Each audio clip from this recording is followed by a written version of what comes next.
Hey guys, it's Mentorship Monday, and this one comes from Cedric. Cedric is stationed down in Fort Knox with the Army. Cedric, thank you for your service to our country, and thank you for your question to Mentorship Monday. For all your other folks out there, when you want to submit a question, ask any real estate question at all, and email it to helpme@derosagroup.com. That is helpme@derosagroup.com. We will answer your question right here on the YouTube channel for everyone to hear. Then you'll help educate others, and you'll get your question answered right here by yours truly. So, here's what Cedric wants to know.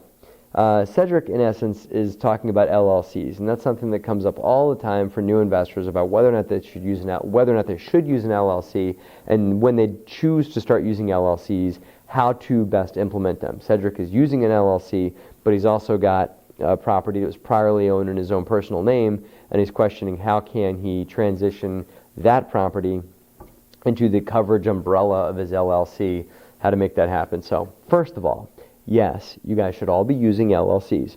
I've told people that it's okay to do your first deal or your second deal under your own personal name, but there's so many reasons why you don't want to do that. A lot of that's out on biggerpockets.com. You can look that up, but briefly, there's liability issues in holding properties in your own name. There are banking issues with holding properties in your own name, although it's very easy to get a loan on your first couple of deals. All those deals you do will start showing up on your credit report, so every time you go into another deal, your debt-to-income ratio is going to be really high because you're going to show all these mortgages on your own personal name. So I highly recommend that as quickly as you can, if you can do it on your first deal, but as quickly as you can, you start using an LLC and getting mortgages in your LLC. I get that it's maybe more money down. I get that that's all kinds of different issues. And if you're dealing with banks that are telling you they can't finance through an LLC, you're dealing with the wrong bank. You're probably dealing with a mortgage broker that also gets people housing, that gets people mortgages for their own primary residence. If you're dealing with a small community bank or a big portfolio bank that does mainly investment stuff, they will finance LLCs all day long. I use mostly small community banks, so that's who you want to go to for financing. Now, that's the whole thing on the LLCs. Back to Cedric's question. Cedric has got most of his properties in the LLC's name, but he's got one little outlier left over there. So we were in the same situation. Here's what we did.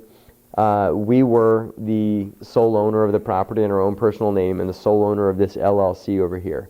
So in New Jersey and in Pennsylvania, you can do this. In your state, I don't know where the property, I know you're in Fort Knox, but I'm not sure where the property is. You have to check the state law where the property is and where the LLC was formed. But we did a quit claim deed.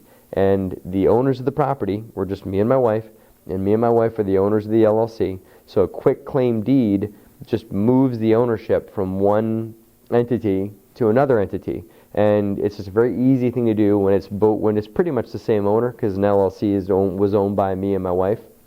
So we did a quit claim deed to move the property from ourselves personally to the LLC. You do ask about the due on sale clause.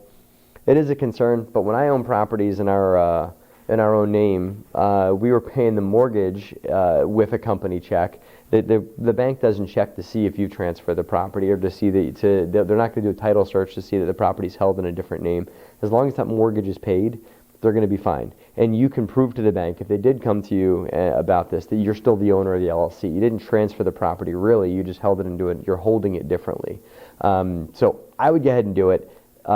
If you call your bank and ask them if you can, they're probably going to tell you, no, that's a sale. We did move it over through a quit claim deed, and eventually we refinanced it. So I wouldn't do it forever. Maybe in the next couple of years, you look to refinance it to a mortgage that's held with that LLC. But consider doing that. But initially, don't worry about the quit claim deed or the due on sale clause.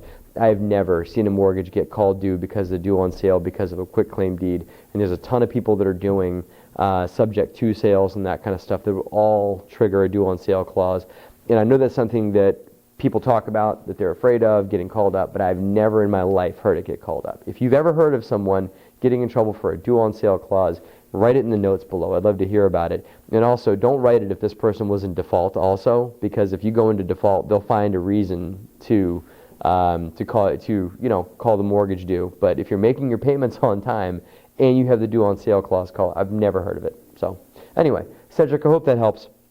So I hope that helps you other folks that are out there asking questions about LLCs and whatnot. So remember, questions to helpme@theroastergroup.com. That's helpme@theroastergroup.com. I will gladly answer them here for Mentorship Monday. Thank you for watching, guys, and have a great and profitable week.